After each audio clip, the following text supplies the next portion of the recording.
just love the old school kind of timbre all through the U4S.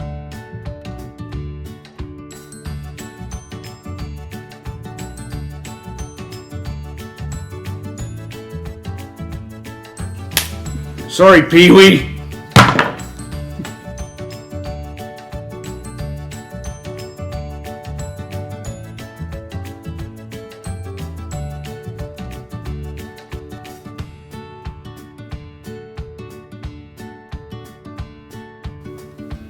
In fact, I sacked the people that sacked the videographer.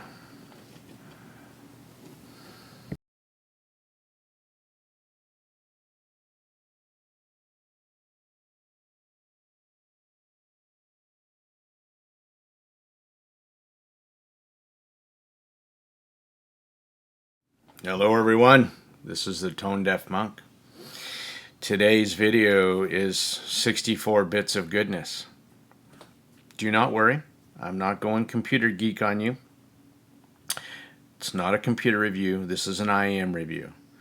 Today's presentation will be on 64 Audio's latest and greatest, the U4S. Before we get going, I have a disclaimer that I want to state publicly so there's no backlash. No fruits or vegetables were hurt in the making of this video, okay? Let's move on. Now, as you know, I just recently had the great pleasure of listening to the U12T and gushed over it.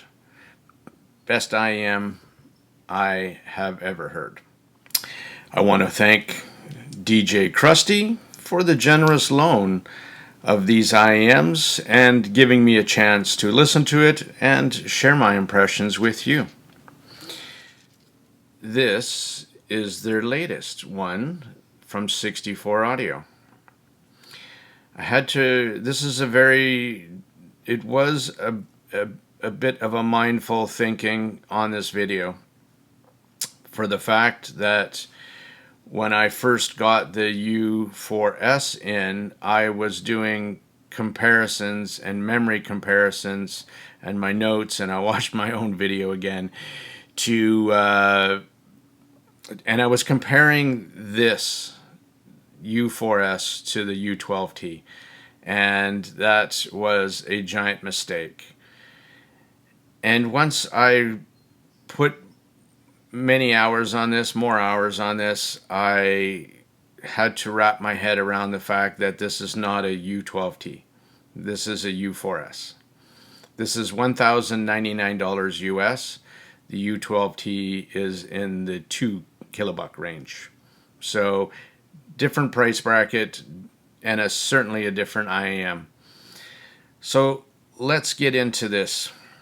Second disclaimer.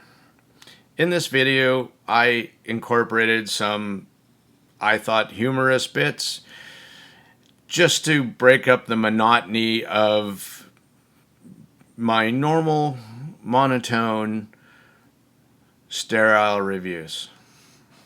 So something a little bit more. But in no way am I disrespecting 64 Audio. In fact, quite the contrary. I have full respect for 64 Audio. I have a huge appreciation for their technologies and their core values that make their IAMs so wonderful. So that being said, let's move on to some of those core technologies. Some of those core technologies are having to do with just giving you a presentation that you are going to enjoy, whether it be the one circuit inside that basically it basically makes it lid technology where you don't really have to worry about what source you're pairing this with. It takes that a bit out of the equation. Whether you put, and of course sources are going to matter, right? warmer sources, more analytical sources, but you're still going to get a great experience regardless across the board. And that's not something you can say for every IM. They also have their TIA driver, which is the driver that does the high frequencies. And this is where the U4S kind of deviates off from the 64 audio path.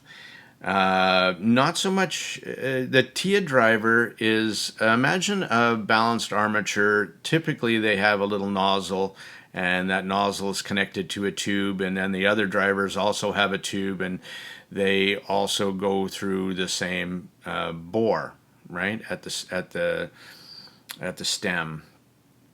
So with the TIA drivers and 64 audios, they actually place the TIA driver directly into the nozzle itself. But instead of having a hole that comes out with a tube or shooting directly into the nozzle, they open up the sides, take away the sides of the balanced armature. And so basically this balanced armature can radiate sound out of the sides all around it. And because of that, it has a special airiness. Now, you really heard that on the U12T, and we'll get into what this latest 64 audio U4S does with that same technology. So, from the very well-reviewed U18s to the U12s, they're known for their tonal accuracy, their airiness, their spaciousness, the ability to breathe between notes, to take their time and you hear the full note and the full resonances. That's a lot what makes the 64 audios really special and different from its competition. And with the U4S, 64 audio, I believe, went trying to do a different tuning and a different direction. And what they did do for this tuning, I think it's going to appeal to a lot of people, especially 64 audio fans who have a U18 or a U12 and maybe want a different flavor. Maybe they haven't bought a Forte or one of their other versions that also had a dynamic driver. This isn't their first one. But at this price point, it certainly is. So back to that TIA driver, one of the differences between this one and the U12T is that it doesn't have its own chamber. Typically with 64 audios, the balanced armatures all have their kind of own sound chamber, and then everything is funneled into the nozzle past the TIA driver. And in this case, I'm not sure exactly or not that whether they have the tubeless design in all of their balanced armatures in this, or some of their balanced armatures for the mid-highs. There was mention of a tube and how some of the electrical wiring for the TIA driver goes up through that tube. So I'm not really sure. I do have a schematic graph that was given by 64 Audio, but again, it doesn't really do the official breakdown of it, right? Probably deliberately. So, and also in the bass driver, there is a vent, and I'll talk about that too. And that kind of threw me off. Can you see it there on the back? And I will put up a picture later on that as well. But if I show you FITMENT, okay, I put this in my ear, medium size, and if you can see that, that hole actually is getting blocked by putting it in my ear, and it threw me off for a bit.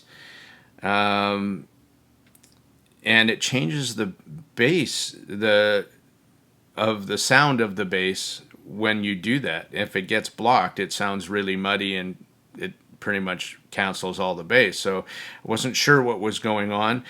Here I'm using JVC spiral dot tips, but there's also a little bit of a spacer here. And if you put the no spacer in and the IM goes deeper, it really blocks it. With this, it was the best sound that I could, or fitment, I guess, I could do. It helps you stick it in the correct ear. And if I'm conscious of it, I basically just put it in as deep as I can, and I twist it in a little bit where the vent isn't blocked, but I still get an excellent seal. So it is something that you're going to have to excellent isolation. When I put them in, I can't hear myself. So there you go. But it's something you're going to have to be conscious of if you're picking this set up. If you're, and tip rolling. So, I mean, if you're finding it's something that isn't, something is weird with the bass, that's what it is. And I'll mention that now just so that if you're looking at picking this setup, you'll know that you'll be conscious of that as well. So you'll notice I'm not using the stock cable. That is because I found this cable wonderful, and the stock cable for even $100 set, the cable that comes with it is a shame. At $1,000 set, you could do better. And again, no knock to 64 audio. The cable is functional, and that's really what's important to them. I just found that this particular XN this aftermarket cable, put a link to the thing, XINHS cable, thank you, I had to spit that one out. The golden SPC worked well with this particular Apex module, which in this one is the M15, and we're going to get to that. So we kind of talked about we talked fitment, we talked about some of the inside of what's going on this with the bass driver. Now, when I said this thing is not a U12T, it doesn't try to be. And that's the thing that you have to remember. I've seen a lot of comments in the forums that people were trying to compare this, including myself. I kept asking the question, how close does this get to a U12T? So it doesn't even remotely get close to a U12T because it's not tuned that way. And it doesn't try to be that way. If it did, it would sound forced. They still have some of the core technologies of 64 audio, but it's tuned to be bassy, unapologetically. When you use the Apex modules, and I'll talk about that in a bit, they change the overall sound, but primarily, of course, in the sub-bass region. But when you change something in the sub-bass region, our brain matter puts more or less information to the highs. Somehow we mask, if there's lots of bass, we kind of mask what's going on up top. And if there's tons of bass, it adds, right, all the way through the spectrum. And if we had none, or if we took the MX module that has the least amount of bass, you will find that it has the difference between the M20 and the MX module is 10 decibels of sub bass. That's quite a lot.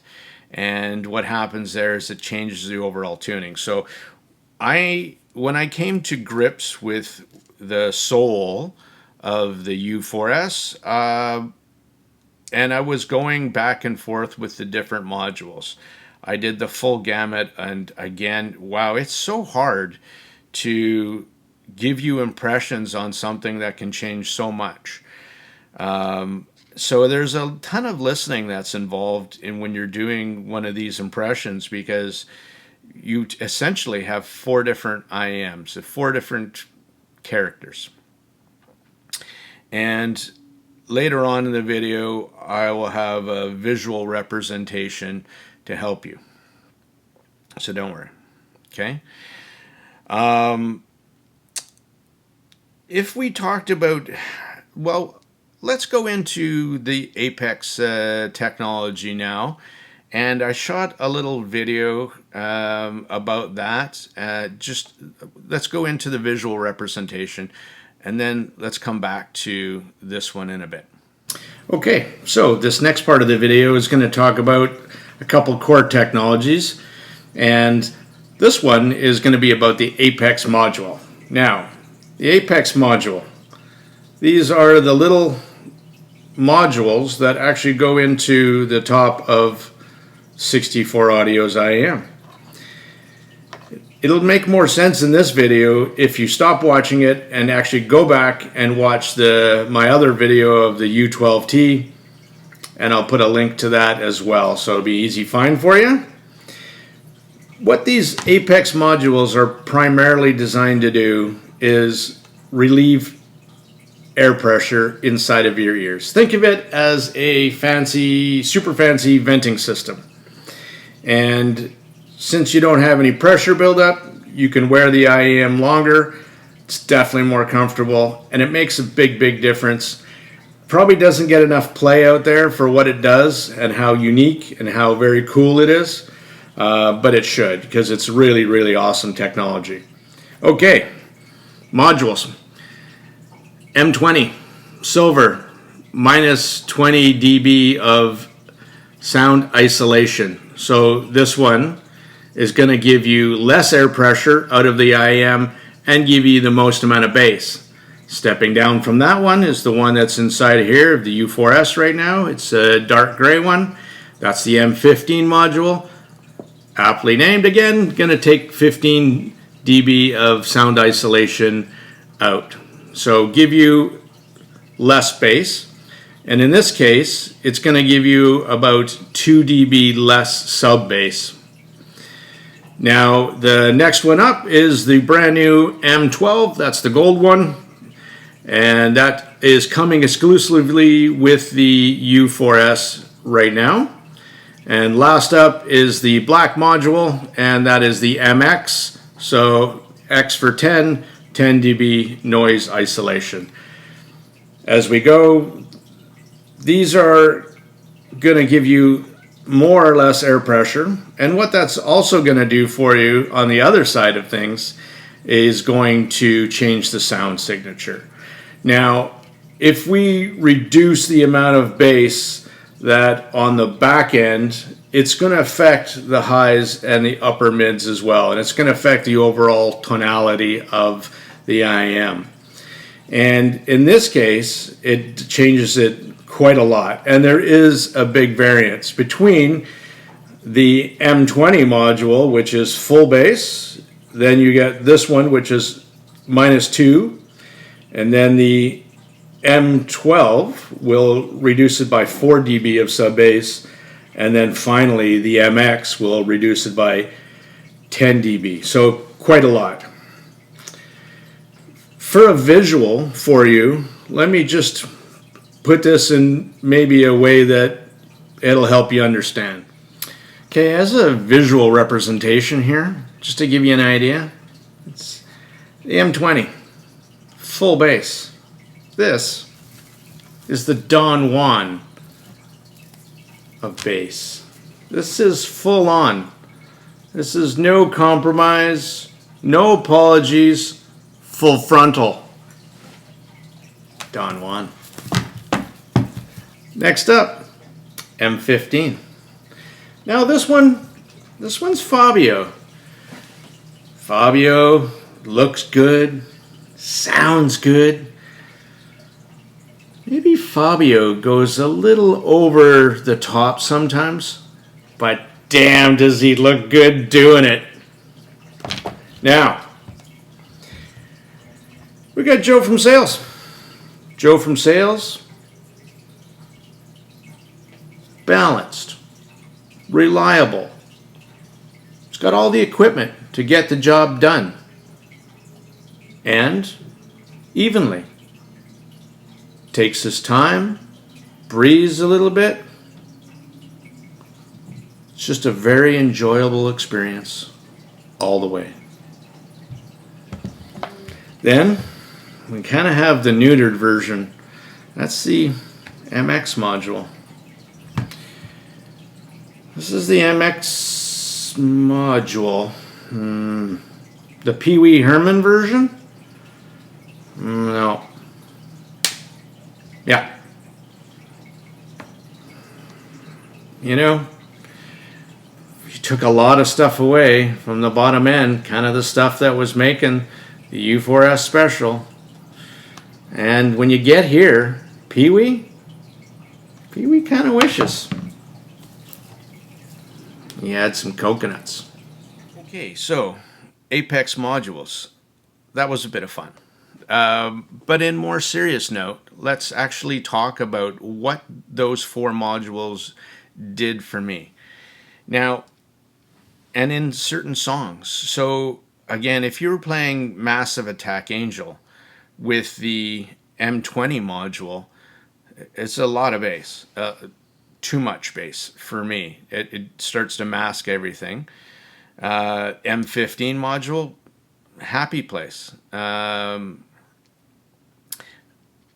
If I were to, let's go into the beginning. So I mean, if the MX, so this is now the lightest bass, the least bass, and the overall kind of sound characteristics that you could expect from the U4S.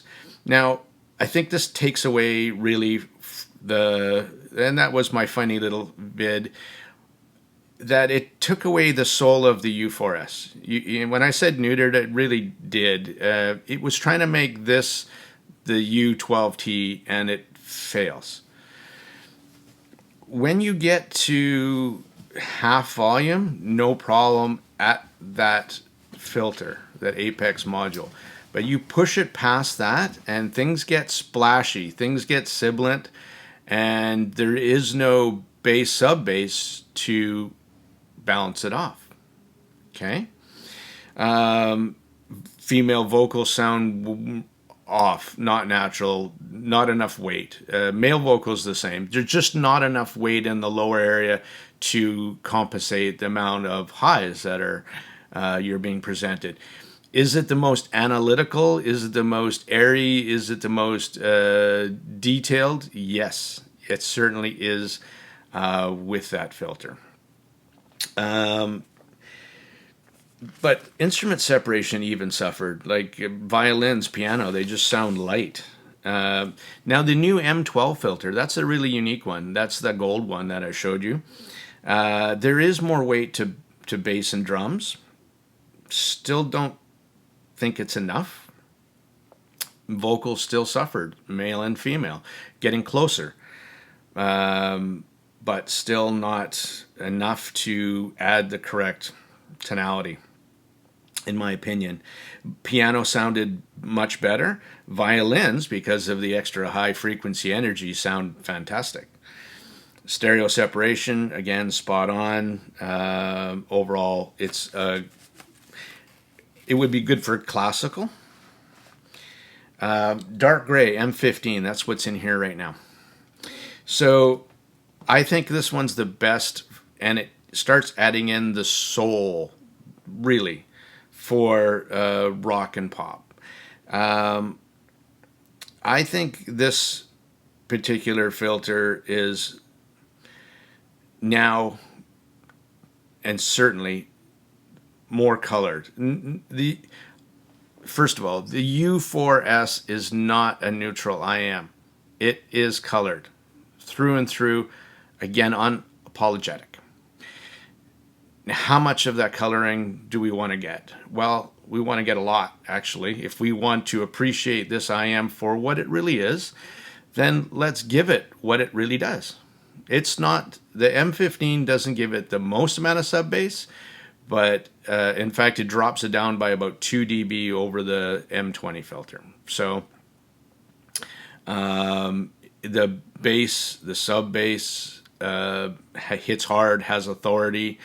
It's really nice. But now, because of that extra note weight in the bottom end, the pianos sound fantastic. Violins still have that extra energy up top. All the female vocals sounded great. Janis Joplin, so I have a whole new playlist that I've listened to a lot in this last few, because I switched over to Cubas, and I had to get some. I wanted to go back to all the high res stuff. So overall, the M15 module is my favorite, and then the last one, which was the M20, was just too much.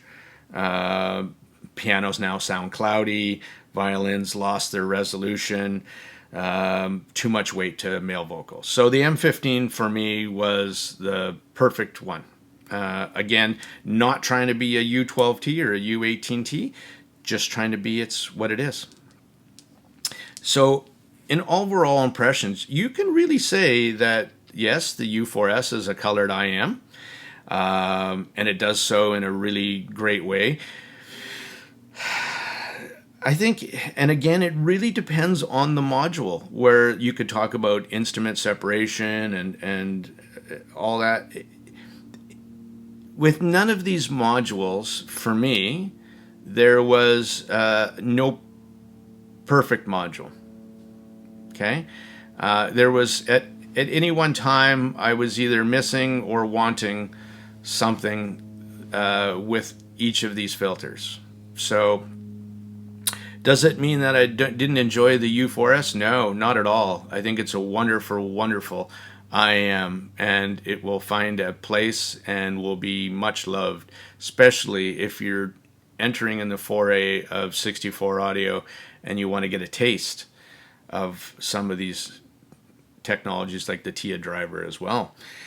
The vocals overall, regardless of the filters that are used, does present in a way that is not just colored, but vocals I find a bit recessed, a bit warm.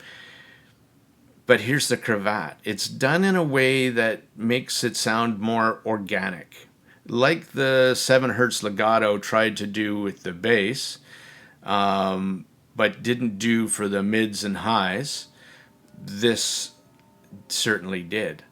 So not only did it have the organic, wonderful, old school nature of rock and roll, but it presented in a way that you still got, and especially with the M15 filter, you got enough of the mids. You got a lot of very clear, detailed vocals, and there certainly was no lack of high frequencies and air and extension, image placement, all that was spot on. Except for now, because of the added bass with the M15 module, you could push the volumes up higher, right? It wasn't, it didn't, as much as high frequencies energy as the U4S has, it didn't. Now the bass helped it not overpower. So that is a very, and that is the ability to retune it on the Apex module filter. That's very, very cool. So the U4S, if we were looking at a frequency graph, I'll see if I can find one and then punch it up. I don't have my graphing rig yet. It's coming in a few weeks, so my future videos will also have that. With the upper mid coloration in the modules in the M12 and the MX, I still did find them glary without that added bass.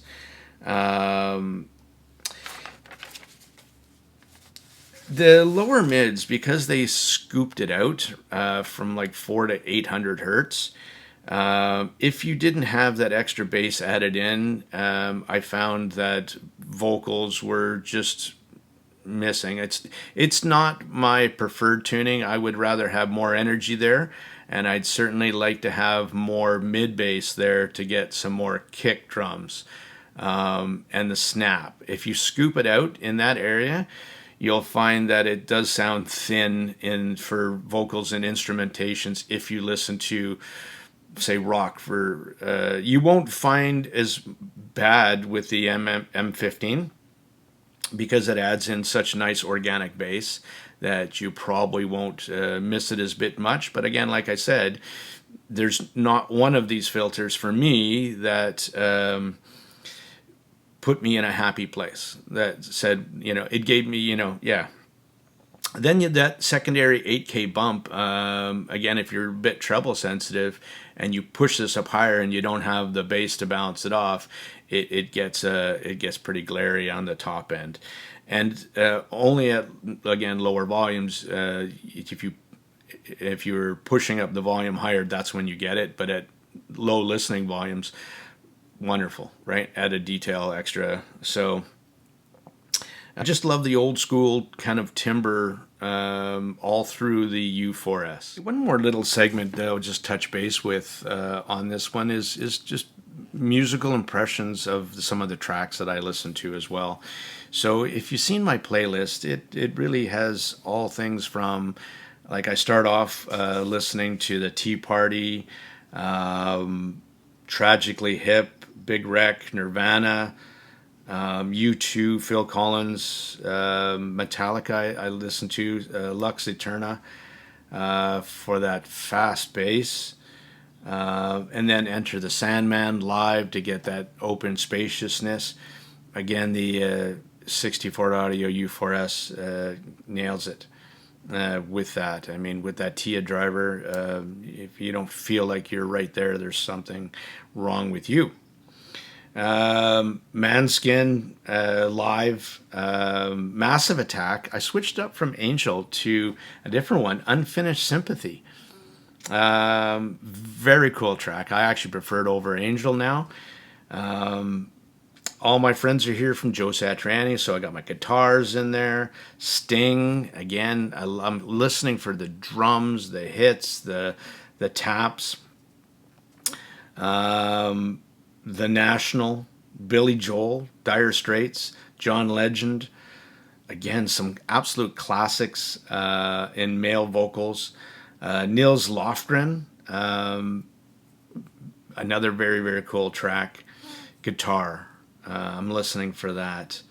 Lou Reed, and then I get a little off the beaten path. Some Dead Can Dance. There's a couple tracks that are live that are extremely well recorded and very, very cool. Stage separation, sense of spaciousness, and then the micro macro details, right? Go Penguin. So now I get into some of my jazz. Hani Arani, she's the lady that plays the piano with the multiple mics. Switched up a couple of their tracks as well, just to get a little bit more detail. Tina Gowell, so the rock violinist, she plays an electric violin. Get a chance, take a listen. I'm not sure if you can see my playlist on Qbuzz or do you have to subscribe, but I'll try to put it in an XLS file and share it as well if I can, just so you can see my list as well. And cello, like battling stereo cellos, so very cool. Royal Philharmonic Orchestra, Live and Let Die. So these are some of the things. I'm not a set library. I just listen to what I love and my mood. Crystal Method, yep. Yellow, one of my favorite bands for EDM. And then I get into my female vocals, which I really love. I love unique, and I love, sometimes grungy.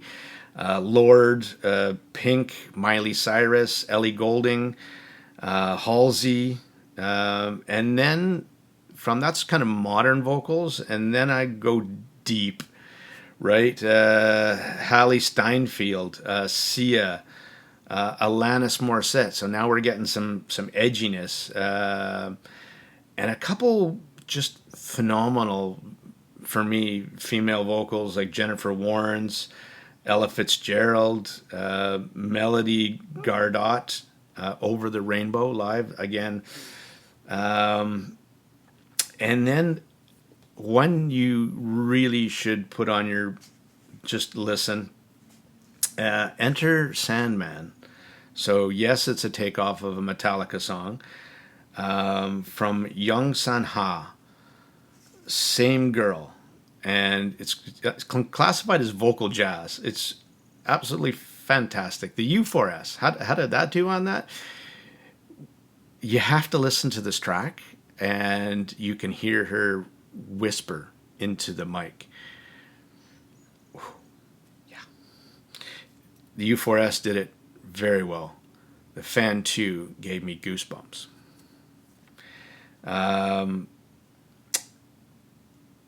That is, and some Stones. So that is kind of what my 65 tracks of listening to. The U4S did everything splendidly, right?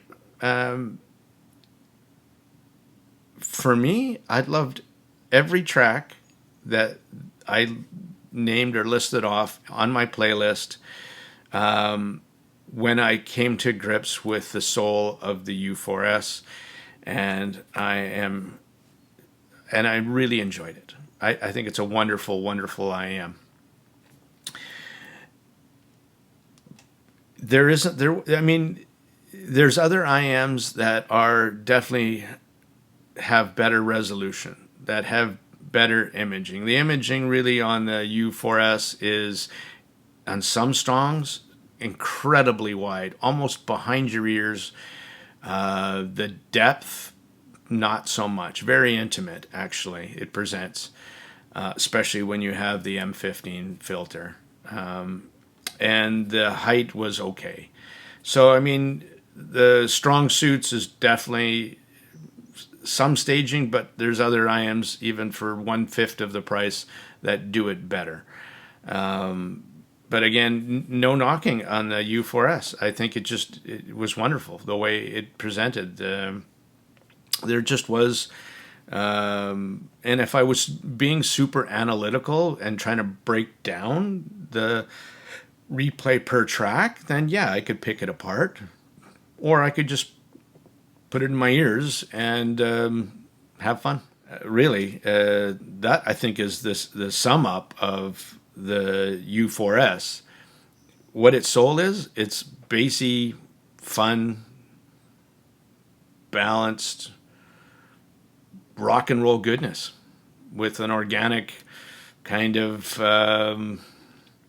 old school charm that certainly gives you a zing on the top end when called for. So, thank you.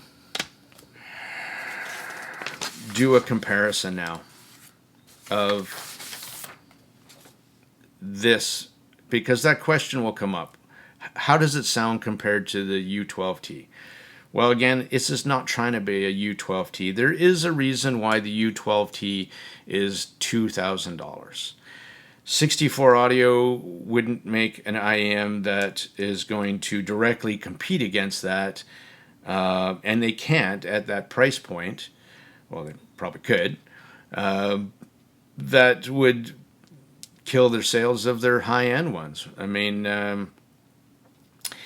if you were looking to get the U12, U18T experience in the U4S with that amazing sense of spaciousness and openness, and the way it just takes its time and presents everything in such a natural, organic way, you're going to be disappointed, because that's not what this does. This has the bass energy that if you had a U12T or a U18, that you wanted more than the balanced armatures could put out. Dynamic drivers sound different than balanced armatures, though the U12T that I listen to has the best representation of balanced armature bass that I've ever heard. It didn't sound like that. That's it all. I mean, I love my bass. I love my fast, snappy bass. And I love dynamic drivers like beryllium drivers, like in the up, or I'm listening to a Penon Fan 2 that are really almost mid bass hit, but with authority. Where this one is more deeper, thumpier, organic bass. So they're two different beasts altogether. The U4S does not have, it has a fraction. If I had to put a number on it, I would say less than 10% of the special sauce of the U12T when it comes to presenting in that way. I have a little picture here of what I thought the U12T sounds like. With the 3 tuning nozzles, and you could do 4, it is the same version of apple pie done slightly different. The first version is regular apple pie. The second version is a warmed up apple pie. Definitely going to enhance it. The third version is the warmed up apple pie with a slice of cheese on top. And then the fourth version is creme de la creme, pièce de résistance, with ice cream, vanilla. But I didn't have vanilla, so I used Oreo cookie. So forgive me on that one, but you get my point, right? Here's the picture.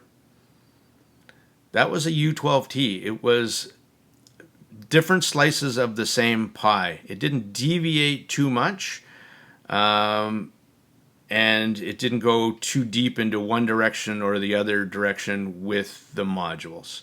So whereas the U4S definitely changes its tonality and character. I think if you're getting the U4S, listen to the different modules, but once you wrap your head around this IM, you'll probably again you'll try the MX module and you'll listen to it without the bass, and then you'll step down M12 and then M15, M20 and start adding in more bass, and then just when you get to the soul of the U4S and you realize it loves playing bass, then give it the bass. Don't take it away. Give it coconuts. Or maybe some apples. I'm going to wrap this up. It's a truly terrific IM. I guess the biggest question is it worth, if it's $1,500 Canadian, $1,099, $1,100 US. When DJ Krusty loaned me this set, I pushed him to answer how much of the special sauce the U12T had. I really love that IM. And he wouldn't answer me. Thank you, DJ Krusty. Let me make up my own mind, and grateful for that. But I was pretty damn geared to sell my soul to get a set of these, to get my own 64 audio, my first 64 audio. If it had some of what I really, really loved about the U12T. And for me, and that was the biggest problem for me reviewing this, is it wasn't that. And then once I got over that, I just really appreciate the U4S for what it does do. Organic, bassy, has a great balance of mids and highs. Nothing to complain about. If this was your first 64 audio IAM, you would be wowed. But the real question is really, is it worth $1,100 US or $1,500 Canadian? The answer for me personally was no. I would not spend that money. I see lots of people commenting it's the best IAM for $1,000, the best IAM under $1,500, and I don't really know where you get that. Like, is it inexperience? Is it shilling? What is it? The way maybe I'm more practical. I mean, I'm not a professional reviewer. I'm just some guy that shares his impressions with you. That's who I am. I don't do this as a living.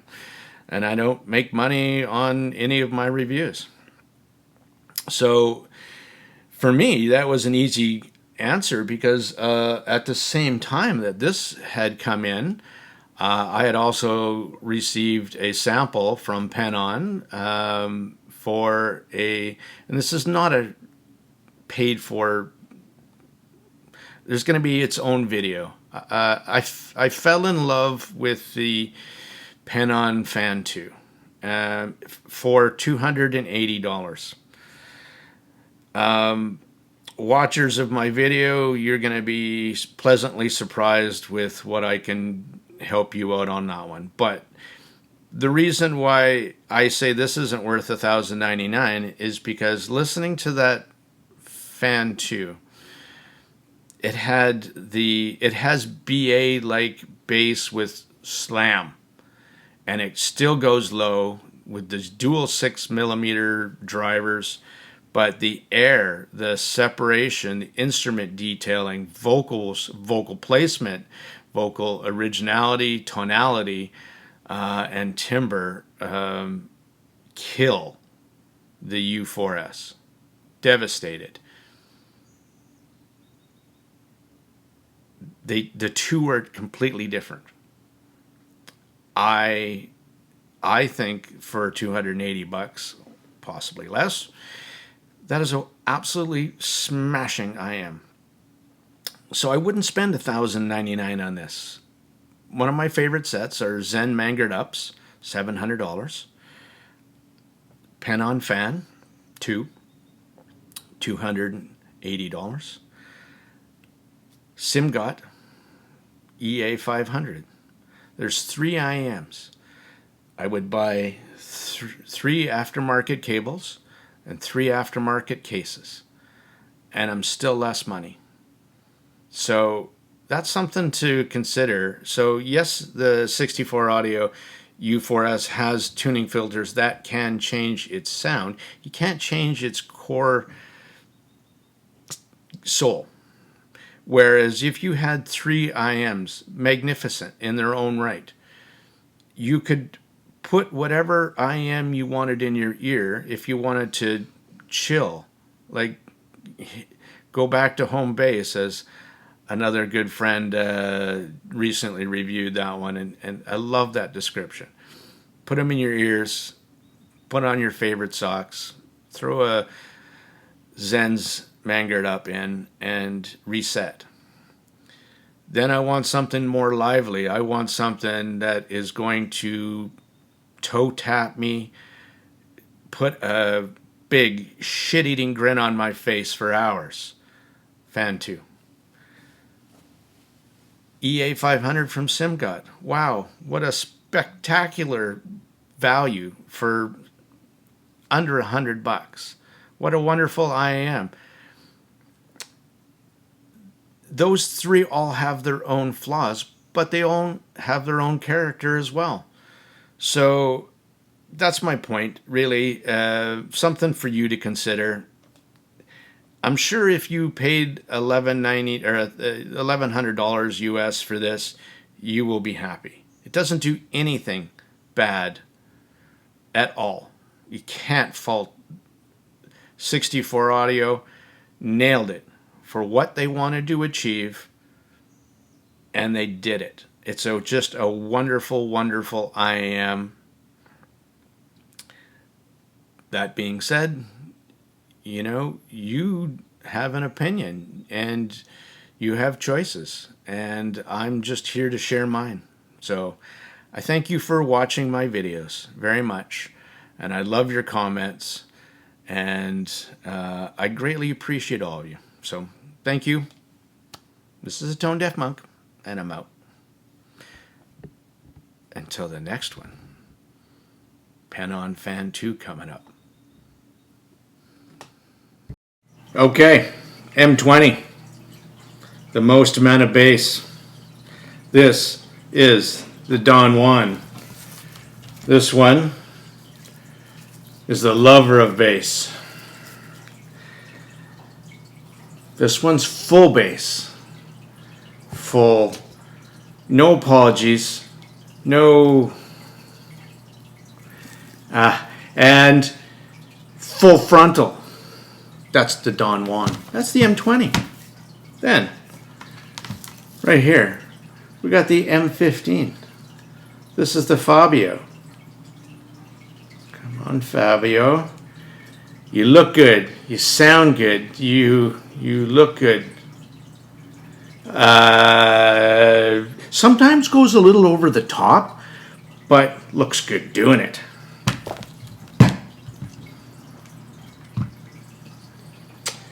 Now, we got Joe from sales. Balanced, reliable. Who hired this freaking cinematographer? Sorry, Pee-wee. In fact, I sacked the people that sacked the videographer.